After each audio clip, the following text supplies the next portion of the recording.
ओम अज्ञानतिमिरन्धस्य ज्ञानञ्जनशलाकया चक्षुरुन्मिलितं येन तस्मै श्रीगुरुवे नमः। नमो विष्णुपदाय कृष्णप्रेष्ठाय भूतले श्रीमते जयपताकाशामिनीति नामिने नमः आचार्यपदाय निताय कृपापदाय गौरकथादामोदय नगरग्रामतारिणे। नमो विष्णुपदाय कृष्णप्रेष्ठाय भूतले श्रीमते भक्तिवेदान्तस्वामिनीति नामिने नमस्ते सरस्वती देवी गौरवाणी प्रचारिणे निर्विशेषशून्यवादी पाश्चात्यदेशतारिणे। हे कृष्ण करुणा सिंधु दीनबंधु जगतपते गोपेश गोपिका कांत राधा कांत नमस्तुते तप्त कांचन गौरंगी राधे वृंदावनेश्वरी विश्वभानुसुते देवी प्रणमामि हरिप्रिये। वंशाकल्पतरुभ्यश्च कृपा सिंधु भये वचपतितानं पावनेभ्यो वैष्णवेभ्यो नमो नमः। जय श्री कृष्ण चैतन्य प्रभु नित्यानंद श्री अद्वैत गदाधर शिवासादि श्री गौरभक्तवृंद। हरे कृष्ण कृष्ण कृष्ण हरे हरे, हरे राम राम राम हरे हरे। कृष्ण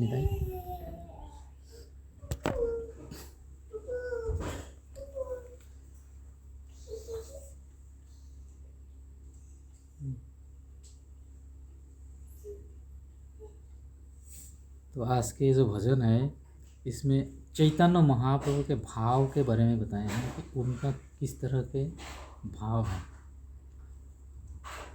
व्याख्या बहुत लंबा है, इसमें से मैं दो प्यार के बारे में बताऊंगा कि यहाँ पे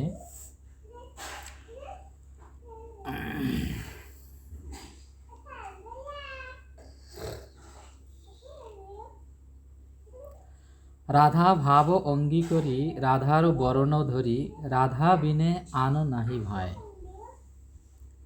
ये चैतन्य महाप्रभु का स्वरूप है। स्वरूप क्या है? और राधा रानी के भाव को अंगीकार मतलब स्वीकार किए हैं, और राधा रानी के वर्ण, उनके जो कलर, उनके शरीर के जो कलर है वो कलर उन्होंने खुद धारण किए हैं। और राधा बिना आन नहीं भाए, श्रीमती राधा रानी के जो प्रेम पूर्ण स्वभाव है, इसके अलावा इसके अतिरिक्त और कुछ भी उनके कार्यकलाप में नहीं दिखाई देता। राधिका राधिका बोली भूमे जाए गड़ा गोरी राधा नाम जपोए सदाए। तो राधिका राधिका बोली भूमे जाए गड़ा गोरी,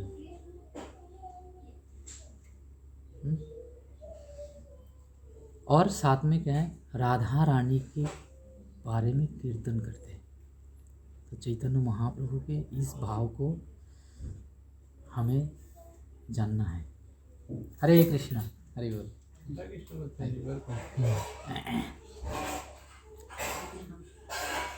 तो इस प्रकार हमारे लिए थोड़ा सा आइए, आप हिंदी कंफर्टेबल? ओके। तो हमारे नीलेश प्रभु जी जो आपके कॉन्टैक्ट में है, तो मेरे से अभी बात हुआ था। आलिशा लाइट चालू कर दीजिए।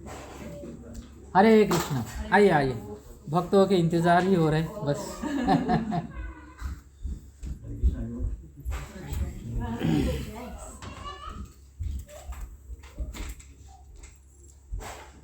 तो श्रीमती राधा रानी के अभी मैं हिज होलीनेस भक्ति पुरुषोत्तम महाराज जी का एक लेक्चर सुन रहा था। तो उन्होंने रिसेंटली कभी बताया है कि जीबीसी से रेजोल्यूशन पास किया है कि राधा रानी के लीला संबंध में, लीला के बारे में इस्कॉन के भक्त लोग ज़्यादा चर्चा ना करें। रेस्ट्रिक्शन है, क्योंकि हम इसको रेस्ट्रिक्शन इसलिए है कि हम इसको गलत तरीके से ले रहे हैं। सॉरी माता जी, आज जो हम जिस बारे में चर्चा कर रहे हैं, अगर आपको थोड़ा सा ऑड लगे कि नहीं ले पा रहे तो डोंट वरी, कि काफ़ी दिनों से चल रहा है संग, तो भक्त लोगों को धीरे धीरे वो चीज़ है। तो अगर बीच में थोड़ा बहुत समझने में दिक्कत हो सकता है, पर please take it easy. Alright. तो उसके अलावा भी हम अगर राधा रानी के बारे में चर्चा करें, उनके लीला चर्चा करने की योग्यता हमें नहीं है। कैसे नहीं है उस बारे में श्रील प्रभुपाद बताएंगे। पर फिर भी श्रीमती राधा रानी के बारे में कुछ वर्णन श्री चैतन्य चरितामृत में आते हैं। श्री चैतन्य भागवतम में आते हैं। तो श्री चैतन्य चरितामृत के आदि लीला के चौथे परिच्छेद के 55वां श्लोक, वहाँ पे कुछ बताते हैं। राधा कृष्ण प्रणय विकृति ह्लादिनी शक्ति अस्मादेकात्मनवापि भुवि पुरा देह भेदम गतौ तौ। ये राधा रानी के क्या भाव है उस बारे में बता रहे, और इस भाव को कौन प्रकट किया है उसके बाकी आधे श्लोक में बताते हैं। चैतन्य अखं प्रकट दुना तद्वयं चैकमाप्तम राधा भाव दूती सुबोलितम नौमी कृष्ण स्वरूपम। राधा भाव दूती, राधा रानी के भाव के प्रकाश, दूती का मतलब प्रकाश, जो हम जो भजन गाए कि भाव उठिलो मने, उसी में भी यही इसके बारे में ही बताए। तो इसका ट्रांसलेशन में, इंग्लिश ट्रांसलेशन में यहाँ पे दिया है, the loving affairs of Shri Radha and Krishna are transcendental manifestations of the Lord's internal pleasures.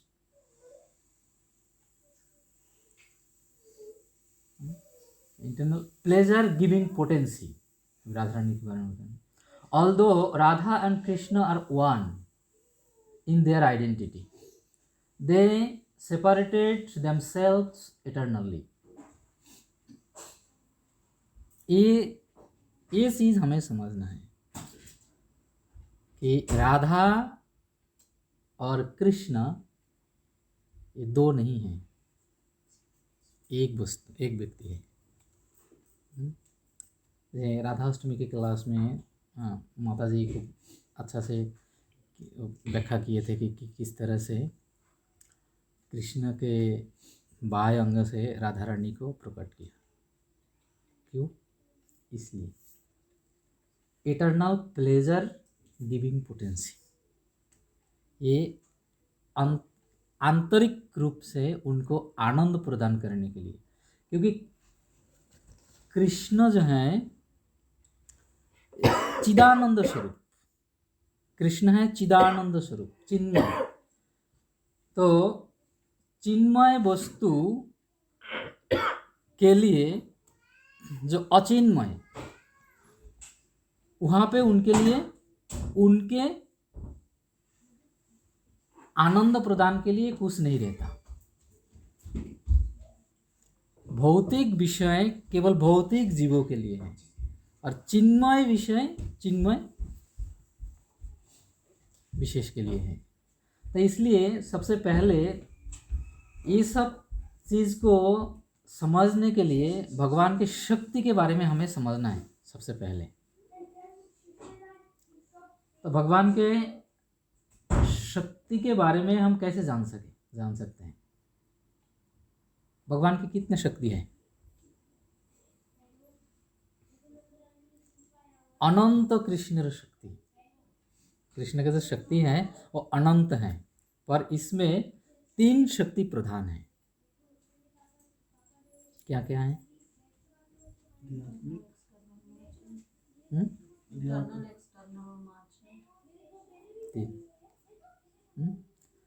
अंतरंगा शक्ति, बहिरंगा शक्ति और तटस्थ शक्ति, मार्जिनल तटस्थ। तो ये अंतरंगा शक्ति का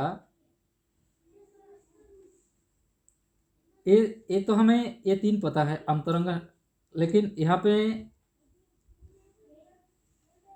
थोड़ा सा और अगर हम डीप में जाएंगे तो भगवान के जो मेन 3 स्वरूप बताया जाता है प्रकाश, वो है अंतरंगा, बहिरंगा और स्वरूप, मार्जिनल नहीं। तो ये जो अंतरंगा शक्ति है, अंतरंगा शक्ति में 3 शक्ति हैं। अंतरंगा में 3 शक्ति हैं। क्या है? सत, चित, आनंद। नोट करना पड़ेगा आपको, अगर दिमाग में रखना है। ये अंतरंगा शक्ति। तो अंतरंगा शक्ति से, भगवान के अंतरंगा शक्ति से जो सृष्टि तत्व है वो परिचालना होते हैं। तो ये जो अंतरंगा शक्ति का जो 3 विस्तार हैं, क्या है? सत चित आनंद,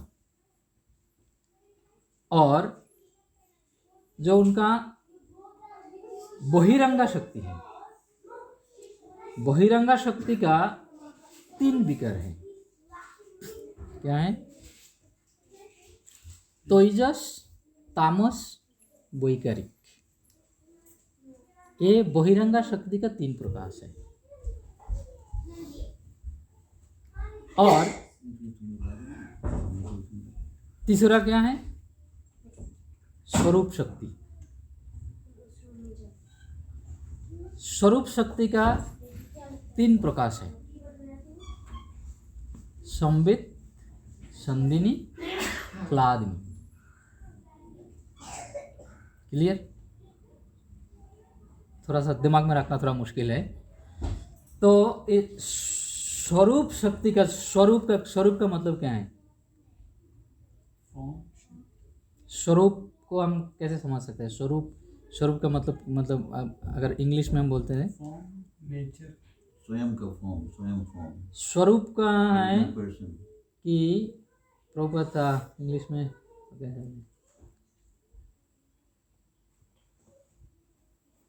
your original identity of constitutional position. स्वरूप, तो स्वरूप का मतलब है व्यक्तिगत निजी। स्वरूप का मतलब है खुद, व्यक्ति स्वयं, स्वरूप। तो ये स्वरूप शक्ति जो है, एक कृष्ण के जो स्वरूप शक्ति, वो अपने आप से आनंद प्राप्त करने के लिए अपने आप से वो आनंद की जो इंस्ट्रूमेंट, जो वस्तुएं हैं, वो खुद प्रकट करते हैं और उसी से वो आनंद ग्रहण करते हैं। ते है स्वरूप शक्ति। और अंतरंगा शक्ति, उससे एक क्रिएशन। तो अंतरंगा शक्ति का, जैसे हम बोलते हैं ना सच्चिद आनंद का जो एक्सप्लेनेशन आते हैं, उसमें हम देखते हैं कि सत उनके विस्तार हैं, चित उनके जो इंटरनल जो शक्ति है, आनंद। तो इस तरह से ये आनंद की स्वरूप में बलराम जी के प्रकाश होते हैं। तो इस तरह से ये बहुत बहुत विस्तार से ये लीला, बहुत इतना आसानी से समझना मुश्किल है कृष्ण की शक्ति। तो ये अंतरंगा शक्ति से इनके जितने अवतारे होते हैं, ये अंतरंगा शक्ति के आश्रय में है। ये अंतरंगा शक्ति के जो 3 विस्तार है, सत चित आनंद, इसके आश्रय में। और बहिरंगा शक्ति के आश्रय में जो 3 है, पहले सुना है? तेजस, तामस और वैकारिक। तो ये विशेष रूप से सृष्टि को मेंटेन करना, और मेंटेन मीन्स वही इनको देखभाल करने के लिए जो भी प्रोडक्शन चाहिए प्रोड्यूस करना।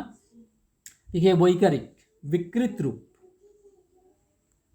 भगवत धाम के हम बोलते हैं ना, भगवान प्रभुपाद कई जगह पे तात्पर्य में व्याख्या किया है कि हम गोलोक वृंदावन को कैसे समझें। तो उन्होंने एक उदाहरण दिया है कि एक नदी के किनारे में अगर हम जाते हैं तो वहाँ पे देखते हैं बहुत बड़ा वृक्ष है। सेम वृक्ष हम पानी के अंदर भी देख सकते हैं, पर वो उल्टा लटका हुआ है। तो ओरिजिनल वृक्ष जो है वो धरती में है, और उसका जो छाया है वो पानी के अंदर एज इट इज ऐसे ही दिखाई पड़ता है। एक रफ आइडिया दिया प्रभुपाद जी। तो भौतिक संसार में जैसे एक्टिविटी है, गोलोक वृंदावन में भी इस प्रकार के ही एक्टिविटीज होते हैं, पर वो केवल सर्विस मूड में होते हैं, सेवा भाव में, और यहाँ पे जो होते हैं वो भोग भाव में होते हैं, अहम ममेति, इसमें ये कनेक्ट होते हैं। तो इस तरह से समझा जा सकता है। प्रभुपाद एक रफ आइडिया दिए हैं। तो ये तेजस, तामस और वैकारिक, ये इज मेटेरियल, भौतिक सृष्टि को, जो सृष्टि, रक्षण और प्रलय, ये तीन क्रिया ये तेजस, तामस और वैकारिक से होते हैं। और ब्रह्मांड के सृष्टि, ब्रह्मांड के पालन, ब्रह्मांड के रचना, अलग अलग अवतार, जैसे हम जानते हैं भगवान के कितने प्रकार के अवतार होते हैं भगवान के, बाबा जी? 6 प्रकार के अवतार होते हैं। तो 6 मुझे पूरा याद नहीं हुआ है। युग अवतार, गुण अवतार, लीला अवतार, मन्वंतर अवतार, सप्तावेश अवतार, पुरुष अवतार, ये 6 प्रकार के भगवान के अवतार होते हैं। तो ये सारे जो अवतार हैं ये आते हैं अंतरंग शक्ति से, जो सच्चिदानंद से। और एक 2 क्लियर हो गए ना, अंतरंगा और बहिरंगा। और ये बहिरंगा शक्ति से ये 3 जुड़े हुए हैं, जो हम मतलब मार्जिनल पोटेंसी जो है, ये तेजस, तामस और वैकारिक। ये जो वैकारिक है ये मार्जिनल पोटेंसी है। वैकारिक का मतलब क्या है? वैकारिक, विकार शब्द कहाँ पे है? कोई पे है? ध्यान है किसी श्लोक में कहीं पे? ब्रह्म संहिता में शिरं यथा विकार विशेष जोगत संजायते नहीं ततः पृथाग स्थितेह। तो ये विकार शब्द ब्रह्म संहिता में है। तो दूध जिस प्रकार विकार प्राप्त करके दही बांधते हैं, भगवान की तुलना किए हैं, तो ये विकार इस प्रकार होते हैं। वैकारिक का मतलब है कि वो विकार प्राप्त होते हैं, जैसे दूध और दही। दूध का ही स्वरूप है, पर दूध के एक्टिविटी में दही को हम प्रयोग नहीं कर सकते। तो जो मार्जिनल पोटेंसी है बोलते हैं यही, ये वैकारिक जो है तेजस, तामस और वैकारिक, तो ये मार्जिनल पोटेंसी इसमें ऐड है। ठीक है। तो अंतरंगा शक्ति क्या है? भगवान के सारे जो अवतारे हैं और जो सृष्टि का जो क्या बोलता है एडमिनिस्ट्रेशन, जो देखभाल करते हैं। और बहिरंगा जो है वो जड़ जागतिक भौतिक सृष्टि में जो भी है, ये बहिरंगा शक्ति का प्रकाश है। और जो तीसरा शक्ति है वो बिल्कुल इसके साथ कोई संबंध नहीं है। वो क्या है? स्वरूप शक्ति। तो स्वरूप शक्ति जो है, ये तीनों शक्ति हालांकि भगवान के हैं, पर 2 शक्ति जो है वो पूरा ऑफिशियल, एडमिनिस्ट्रेटिव, और तीसरा शक्ति जो है वो पर्सनल। वो तीसरा शक्ति का इन 2 शक्ति से कोई लेना देना नहीं है। इसलिए कृष्ण को बोला जाता है परम पुरुषोत्तम भगवान। तो पुरुषोत्तम भगवान, परम पुरुषोत्तम, लीला पुरुषोत्तम। तो लीला पुरुषोत्तम वो इसलिए है क्योंकि आपने ऑफिस खोल दिया, एडमिनिस्ट्रेशन चालू कर दिया, उसके बाद अपना कोई कार्य नहीं है, खाली एक ही कार्य है,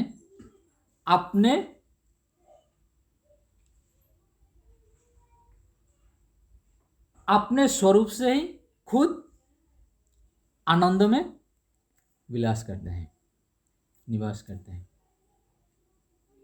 तो इस स्वरूप शक्ति का जो प्रकाश है संबित, संधिनी और ह्लादिनी।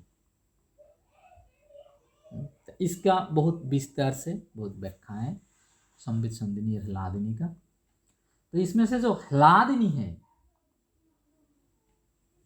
ह्लादिनी शक्ति का जो स्वरूप है, उनका जो पिक्चर है, वो है श्रीमती राधा रानी। ह्लादिनी हम समझ में आता है ना, ह्लाद का मतलब आह्लाद। ह्लादिनी संस्कृत में है तो उसका मतलब आह्लाद। आह्लाद मतलब बहुत एक बहुत कच्चा मक्खन की तरह, कि वो इतने सॉफ्ट है कि हाथ में उठाओ हाथ के गर्मी से भी पिघल जाता। आह्लाद मतलब एक स्वप्न, इतना एक बहुत कोमलता के साथ आनंद प्रदान करने की जो भावना है, उसको आह्लाद कहते हैं। तो कृष्ण का इस प्रकार के आह्लादित करना, आनंदित करना, जो उनके अपनी ही शक्ति से जो करते हैं, तो वो है श्रीमती राधा रानी। वो कोई एक साधारण स्त्री और कोई स्त्री के फॉर्म और स्त्री की एक्टिविटी ऐसे नहीं है। तो ये चीज़ ये बहुत डीप है, ये हमारे साधारण व्यक्ति के समझ से बहुत परे है। क्यों? लास्ट वीक के चर्चा में हम बोल रहे थे ना कि हमारे अपनी परिचय इस शरीर के, तो इस प्रकार के विषय को हम भौतिक शरीर से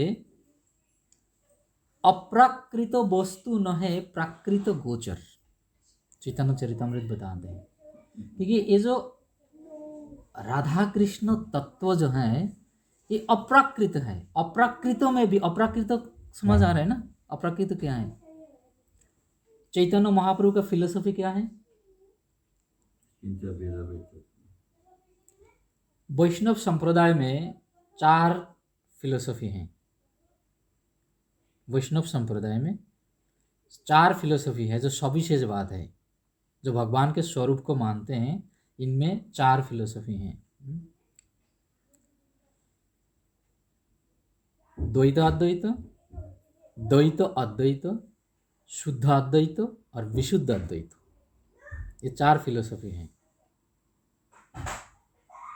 और हमारे जो फिलोसफी है, हम जिस संप्रदाय में आश्रित है, इनका जो फिलोसफी है ये द्वैताद्वैत फिलोसफी से चैतन्य महाप्रभु तक आते हैं। और उसके बाद चैतन्य महाप्रभु इसको और डिटेल एक्सप्लेनेशन करके और विस्तार से व्याख्या करके उन्होंने इसका नाम दिया है अचिंत्य भेदाभेद तत्व। हमारी फिलोसफी बहुत डीप है। सनातन धर्म के जो फिलोसफी है ये बहुत डीप है। इसमें लर्नर्स की ज़रूरत है, मूर्खों के लिए नहीं है। भगवत गीता पढ़ेंगे, राजविद्या राजगुज्जो पवित्रम परमम मम, भगवान बताते हैं कि ये ज्ञान जो है ये राजाओं के लिए है, मूर्खों के लिए नहीं।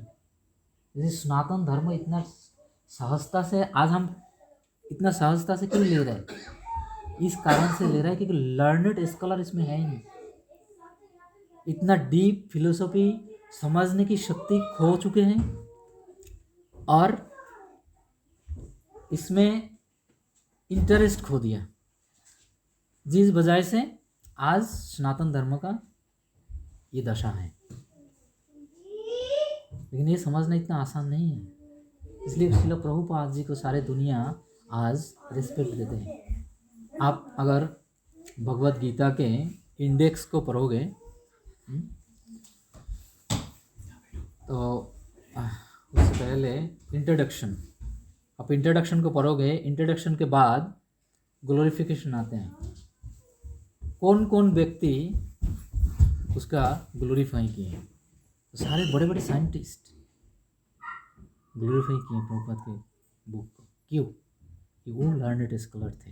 ये सारे हमें समझाने के लिए।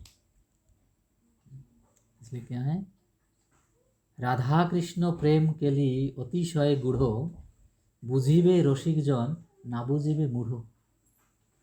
राधा कृष्ण के जो प्रणय विकृति, अभी जो पढ़ा हम, राधा कृष्ण प्रणय विकृति अष्टदा, प्रणय विकृति, अपने आप में आनंद लेने की जो शक्ति को विस्तार किया है, विकृत विकार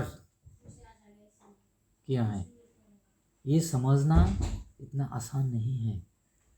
अप्राकृत वस्तु न है प्राकृत गोचर, तो भौतिक चक्षु के द्वारा हम नहीं देख सकते। जब अर्जुन भगवान से पूछे कि मैं आपका स्वरूप, आध्यात्मिक स्वरूप मैं देखना चाहता हूँ, तब भगवान श्री कृष्ण क्या बोले अर्जुन को, दिव्य चक्षु, कि मैं आपको दिव्य चक्षु प्रदान करता हूँ, क्योंकि ये भौतिक चक्षु से आप मेरे आध्यात्मिक शक्ति को नहीं देख पाओगे, तो मैं आपको दिव्य चक्षु प्रदान करता हूँ, उसके माध्यम से आप मेरा आध्यात्मिक शक्ति को देख पाओगे। तो भगवान की केवल क्रिएशन आध्यात्मिक में, ये देखने के लिए अगर आध्यात्मिक शक्ति की आवश्यकता है, तो भौतिक शक्ति से हम उनके व्यक्तिगत स्वरूप का जो आनंदमय लीला है वो हम कैसे समझ पाएंगे, कतई संभव नहीं है। इसलिए हमें बहुत सावधानी से, महाजन जन गतो सपंथा, बहुत सावधानी से तत्वदृष्टा व्यक्ति जो जानते हैं, उनके शरण में रह करके, उनके आश्रय में रह करके, उनके गाइडलाइंस में हम अगर इसको समझना चाहें तो हम थोड़ा बहुत समझ सकते हैं। और पहली बात तो ये है कि ये समझने की कोशिश करना भी आवश्यक नहीं है। क्यों? अप्राकृत वस्तु है, ना ही प्राकृत गोचर। प्राकृत गोचर ही नहीं हो सकते तो फिर उसमें कोशिश करके फायदा क्या है? ये हमारा मैटर नहीं है। पहले तो हमें ये समझना है कि हमारा मैटर नहीं है, भौतिक जीव के लिए ये मैटर नहीं है। तो भौतिक जीव के लिए क्या मैटर है फिर? तो हम भौतिक संसार में रह करके आध्यात्मिक वस्तु के साथ हम किस तरह से कनेक्ट करें फिर? तो उसके लिए श्रील प्रभुपाद श्रीमती राधा रानी के आविर्भाव में एक बहुत सुंदर क्लास दिए हैं। तो उस क्लास में से हम थोड़ा बहुत पढ़ने की कोशिश करेंगे। तो मेरा इंग्लिश उतना अच्छा नहीं है, तो कौन तरह से बेटर पढ़ेंगे? पंकज ना प्रभु,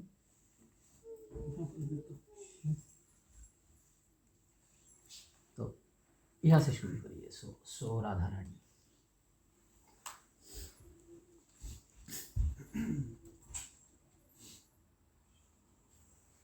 So Radha Rani's expansion of Krishna. Krishna is the energetic and Radha Rani is the energy. Sometimes Krishna is in ecstasy of Radha. Sometimes Radha is in ecstasy of Krishna. This is going on. But the whole thing is Radha and Krishna means the one. कि हमारे जो आराधना है वो विधि मार्ग में है। तो विधि मार्ग में होने के कारण दो मार्ग है, राग मार्ग और विधि मार्ग। तो विधि मार्ग में होने के कारण हम राधा कृष्ण के विग्रहों को विधि मार्ग में पूजा करते हैं, सेवा करते हैं। तो विधि मार्ग का विधान क्या है? Regulative principle. राग मार्ग में प्रिंसिपल नहीं होते। तो एक ही राधा कृष्ण जब उनको विधि मार्ग में पूजा की जाती हैं तो वो ऐश्वर्य रूप। तो भगवान स्वयं कृष्ण ही एक ही व्यक्ति दो रूप में सेवा ग्रहण करते हैं, एक है ऐश्वर्य भाव में और एक है माधुर्य भाव में। तो माधुर्य भाव के जो सेवा है वो राग मार्ग के जो विधि है वो है, और ऐश्वर्य भाव के जो विधि है वो है विधि मार्ग। तो वही कृष्ण जो विधि मार्ग में सेवा ग्रहण करते हैं तब वो द्वारका लीला प्रकट करते हैं, और सेम कृष्ण जब माधुर्य भाव में सेवा ग्रहण करते हैं तो ब्रज भाव में प्रकट होते हैं। तो ब्रज भाव क्या है? वनमाली। एक सुंदर भजन है, मेरे ख्याल से बिल्लवंग ठाकुर ने लिखा है, वनमाली गो तुम्हें परजनों में हुए राधा। ये राधा राठी बोलते हैं। तो श्रील प्रभुपाद ये यहाँ पे ये चीज़ हमें समझाने की कोशिश कर रहे हैं। मतलब है क्या? तो उसमें पराशर मुनि बताया है भाग, संस्कृत में उन्होंने बताया कि भाग, तो भगवान दो अलग शब्द हैं, उसको संधि किया है तो भगवान। तो भग का मतलब क्या है? पराशर मुनि व्याख्या किया, भग का मतलब है ऐश्वर्य। तो ऐश्वर्य में कितने ऐश्वर्य हैं? कितने ऐश्वर्य हैं? भाग का क्या मतलब बताया प्रभु जी? भाग का मतलब है ऐश्वर्य। ऐश्वर्य। ऐश्वर्य। अच्छा, मैं थोड़ा सा समझ नहीं आया। ऐश्वर्य उसको क्या बोलेंगे? ऑपुलेंसेस। ऐश्वर्य तो पता ही है। हाँ, ऑपुलेंसेस। तो ऑपुलेंसेस जो है ये कितने प्रकार के हैं? 6 प्रकार के भगवान के बारे में बताया गया। इसलिए भगवान को बोला जाता है षडैश्वर्य पूर्ण, षडैश्वर्य, 6 ऑपुलेंस। तो पराशर मुनि बताए ये 6 प्रकार के जो ऐश्वर्य हैं ये 6 opulence in full. Who hold the 6 opulence in full, he is considered to be a supreme personality of Godhead. ये भगवान के डेफिनेशन है। फुल में भी थोड़ा डिफरेंस है। जब वो मटेरियल वर्ल्ड के हिसाब से फुल देखा जाए तो लिमिट हो जाता है, लेकिन जब तो स्पिरिचुअल लैंग्वेज में बोला जाए तो उसका मतलब दूसरा निकल जाता है। उसको बोलते हैं absolute platform, absolute, not full. वो एब्सोल्यूट षडैश्वर है, वो एब्सोल्यूट प्लेटफॉर्म पे। इसलिए प्रभुपाद ये शब्द कृष्ण के आगे लगाया, the absolute truth. Absolute truth इसलिए लगाया जो प्रभु जी क्लियर किया, in absolute truth 6 opulence in full is supreme personality of Godhead. But in absolute platform, not in full. मतलब मटेरियल में लिमिट होता है, मटेरियल की लिमिटेशन है, it's not unlimited. Krishna is unlimited. तो कृष्णा की जो पोटेंसी और शक्तियाँ हैं और जो ऐश्वर्य है वो अनलिमिटेड फॉर्म में है, वो लिमिटेड फॉर्म में नहीं। वो षडैश्वर्य जो बता रहे हैं, जो उसकी व्यास आपने बोला ना, जो पूजा प्रश्न उसको व्यासदेव जी ने क्लियर किया है फर्स्ट श्लोका में, सत्यम परम धीम। पहले ओम नमो भगवते वासुदेव मतलब परम कृष्णा बता दिया, ओम नमो भगवत। उसमें क्लैरिफिकेशन बता दें, प्रभुपाद ने दिया है कि ही द सुप्रीम पर्सन, वो पहले वर्ड में। लेकिन लास्ट में उसका जो श्लोक का जो पहला सेंटेंस है भागवतम का, उसमें सत्यम परम धीमहि, Krishna is the only absolute personality of absolute. Absolute का मतलब क्या है कि वहाँ पे पानी को बोलना मतलब पानी शब्द में ही तृप्ति है। यहाँ पे पानी मतलब आपको पानी लेना पड़ेगा, पानी को पीना पड़ेगा तब आपको प्यास बुझेगी। लेकिन जब पानी शब्द स्पिरिचुअल रियाल में बोला जाता है तो पानी शब्द ही तृप्त करता है। That's absolute person. तो इसलिए हमें जो पहले हमने चर्चा किया है, भगवान के जो 3 शक्ति हैं, भगवान की शक्ति को हमें समझना है, और इस शक्ति को समझ करके इसमें भौतिक शक्ति और आध्यात्मिक शक्ति में अंतर क्या है ये हमें समझना है। तो भगवान के जो शक्तियाँ, मैं 3 शक्ति पहले बताया, अंतरंगा, बहिरंगा और स्वरूप। तो हमारे जो अंडरस्टैंडिंग का लिमिटेशन है वो केवल बहिरंगा शक्ति के अंदर है। बाकी जो 2 शक्ति हैं, अंतरंगा और स्वरूप, हम उसके टच से बहुत दूर है। अभी हमारे ये जो मटेरियल क्रिएशन है ये केवल बहिरंगा शक्ति से चालू है, प्रभावित है। बहिरंगा शक्ति के माध्यम से ही परिचालित है। बाकी जो दो शक्ति हैं वो हमारे साथ रिलेटेड नहीं है। पहले ये भगवान के शक्ति, हम तो भगवान को ही समझना इतना मुश्किल है कि हम समझे कैसे। तो भगवान के पहले तीन शक्ति समझना है, और ये तीन शक्ति जो भौतिक, तीन शक्ति नहीं, एक शक्ति, तीन शक्ति में से एक शक्ति जो है बहिरंगा शक्ति। और ये बहिरंगा शक्ति का जो तीन फॉर्म है, तेजस, तामस और वैकारिक, ये तीन अगर हम समझने जाएं, मायावाद फिलोसॉफी में, तत्ववादी में, शंकर फिलोसॉफी में जाओगे, ये तीन में ही फंसे हुए हैं और इससे बाहर आना ही मुश्किल है। ये इतने लंबे चौड़े हैं। इसलिए भगवान को सत संप्रदाय में भगवान को समझने का प्रोसेस क्या है? डाउनवर्ड्स, अवरोह पंथा, आरोह पंथा में नहीं।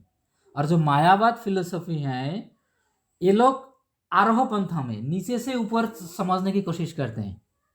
और नीचे से ऊपर आप जाओगे तो यही बहिरंगा शक्ति के जो तीन प्रकाश है, तेजस, तामस और वैकारिक, यही तीन ही आपके सामने क्लियर नहीं होगा, आपका लाइफ खत्म हो जाएगा। तो ये तीन तत्व को समझने के बाद ये तीन क्रिएशन में क्या आएगा? सृष्टि, शुरुआत कहाँ से हुआ? भौतिक संसार। फिर वो पुरुष अवतार आएगा, भगवान विष्णु के, महाविष्णु, कारणोदकशाही विष्णु, कारणोदकशाही विष्णु, गर्भोदकशाही विष्णु, क्षीरोदकशाही विष्णु। ये यहाँ से ये जो क्या है बहिरंगा शक्ति, ये तीन के साथ खाली जुड़ा हुआ है। इनके सृष्टि से यहाँ पे आएगा कारणोदकशाही विष्णु अपना कारण समुद्र में ये एलिमेंट्स प्रोड्यूस करते हैं। उसके बाद महाविष्णु को प्रकट करते हैं, और महाविष्णु जो गर्भोदकशाही विष्णु के नाम पे जाना जाता है, उनको प्रकट करके फिर ये ब्रह्मांडों के फॉर्म देते हैं।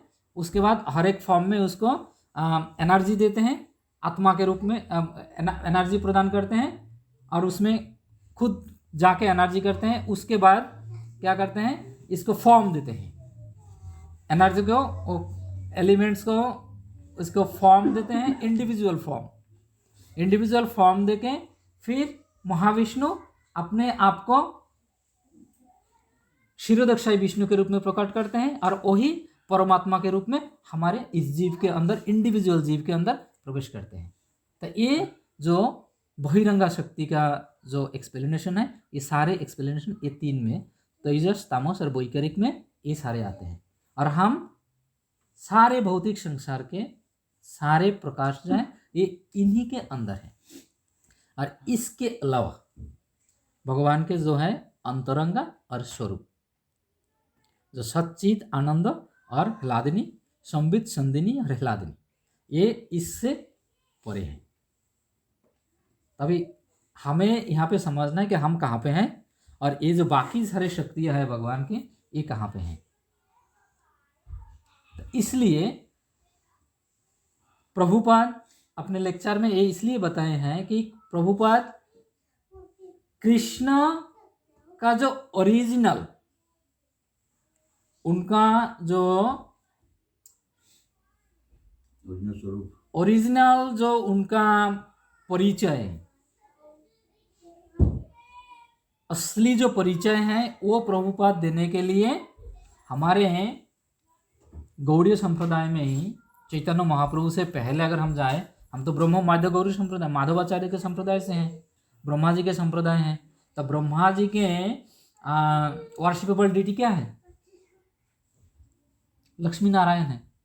माधवाचार्य के वर्शिपेबल डिटी क्या है? लक्ष्मी नारायण है। पर चैतन्य महाप्रभु अचिंत्य वेदावेद फिलोसॉफी जब एस्टैब्लिश किए हैं, उस समय राधा कृष्ण के इंट्रोड्यूस करें। हम जो भजन गाए, राधा भावो अंगीकरी राधारो वरण धरी, तो ये चैतन्य महाप्रभु इसीलिए आए, राधा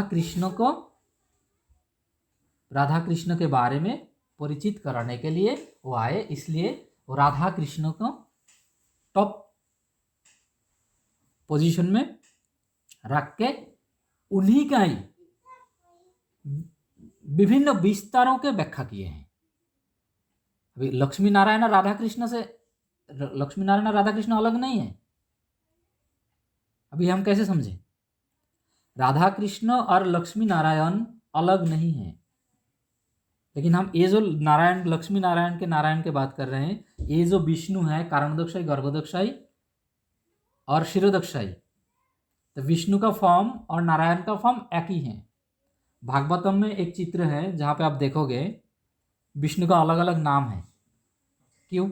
उनके हाथों में जो सिंबल्स हैं उसके हिसाब से उनका अलग अलग नाम है।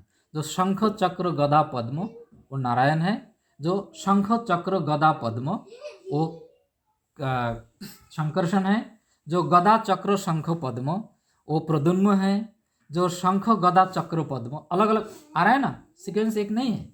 शंख चक्र गदा पद्म, शंख गदा चक्र पद्म अलग नहीं, अलग अलग है, तो इसके हिसाब से अलग अलग नाम है। तो जो कृष्ण, जैसे आप या कोई पुलिस ऑफिसर, जब वो अपने यूनिफॉर्म में होते हैं, ऑफिस में होते हैं, तो वो एक पुलिस ऑफिसर होते हैं। और वही व्यक्ति जब घर पे होते हैं विदाउट यूनिफॉर्म में, तो क्या होते हैं? व्यक्तिगत संबंध, किसी का पति होते हैं, किसी का पिता होते हैं, किसी के संतान होते हैं। जब घर पे होते हैं वही एक ही व्यक्ति जब ऑफिस में जाते हैं यूनिफॉर्म के साथ, तो वो एक व्यक्ति घर के परिचय से परिचय अलग हो जाते हैं। तो राधा कृष्ण और लक्ष्मी नारायण जो मैं पहले बताया, जब वो ऐश्वर्य भाव में वो सेवा ग्रहण करते हैं, तो वही राधा कृष्ण लक्ष्मी नारायण के रूप में वो सेवा ग्रहण करते हैं। और वही राधा कृष्ण जब माधुर्य भाव में उनको सेवा अर्पण की जाती है, तो वो राधा कृष्ण फॉर्म में ग्रहण करते हैं। तो श्रील प्रभुपाद हमें यही चीजें समझाए ना इसमें, उनकी क्लास में। तो हम, यद्यपि हम इस बहिरंगा शक्ति के अंतर्गत है, तो इसलिए हम इसके बाहर के जो चीजें हैं वो हमारे समझ से बाहर है, इसलिए हमें इस चीज को रेगुलेटिव प्रिंसिपल के साथ हमें समझना है। तो प्रभुपाद इसको एस्टेब्लिश करते समय सबसे पहले क्या एस्टेब्लिश किए?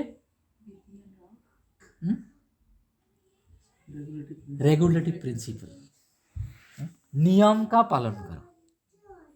तो नियम के माध्यम से नियमित रूप से हम भगवान के विषय में हम जान पाएंगे। तो इसलिए प्रभुपाद बार बार इसमें एम्फसाइज किया है, इसलिए जोर दिया है कि हम जब तक, अभी हमारा सबका प्रॉब्लम है, प्रभु चैंटिंग नहीं हो रहा है, प्रभु रीडिंग नहीं हो रहा है, प्रभु साधना खत्म है, बड़े परेशान है। क्यों है? इरेगुलरिटी है ना, ये इरेगुलरिटी है। इसलिए रेगुलेटिव प्रिंसिपल, जैसे रेगुलरिटी करना है, इसको हमें रेगुलेट करना है। अगर रेगुलेट करेंगे तभी हम इसको धीरे धीरे समझ पाएंगे। तो प्रभुपाद के क्लास में क्या बोले? We have to wait until we become purified और लिबरेटेड, बोले। तो प्रोसेस यही है। इसी प्रोसेस से ही हम जब ध्रुव महाराज के कहानी सुनते हैं भागवतम में, तो ध्रुव महाराज अपने उसी शरीर में ही भगवत धाम गए, तो कैसे संभव हुआ? भौतिक शरीर तो जा नहीं सकते, क्योंकि भौतिक शरीर, यहाँ पे प्रभुपाद उदाहरण दिए हैं कि लोहे काले होते हैं, जब उसमें आग में उसको तपाया जाता है, जलाया जाता है, तो आग में रखते जलाते वो आग का ही फॉर्म धारण कर लेते हैं। तो उसी प्रकार यही भौतिक शरीर, इसको रेगुलेटिव प्रिंसिपल के आग में जला जला के उसका जो आग के जो फॉर्म है, मतलब उसका जो स्पिरिचुअल जो एनर्जी है, उसकी तरह इसको बनाया जा सकता है। ध्रुव महाराज के जीवन चरित्र में हमें देख सकते हैं। तो इसलिए प्रभुपाद यहाँ पे लेक्चर में क्लियर बता दिए कि अनटिल वी बिकम प्यूरिफाइड और until eligible to become liberated stage we need to be practice the same regulative principle, तभी हम वो चीज़ समझ पाएंगे। क्लियर हुआ? कुछ क्लियर हुआ? थोड़ा बहुत प्रभु जी, मेरे शक्ति के हिसाब से ऐसे तो आपने बोला कि चैतन्य महाप्रभु से पहले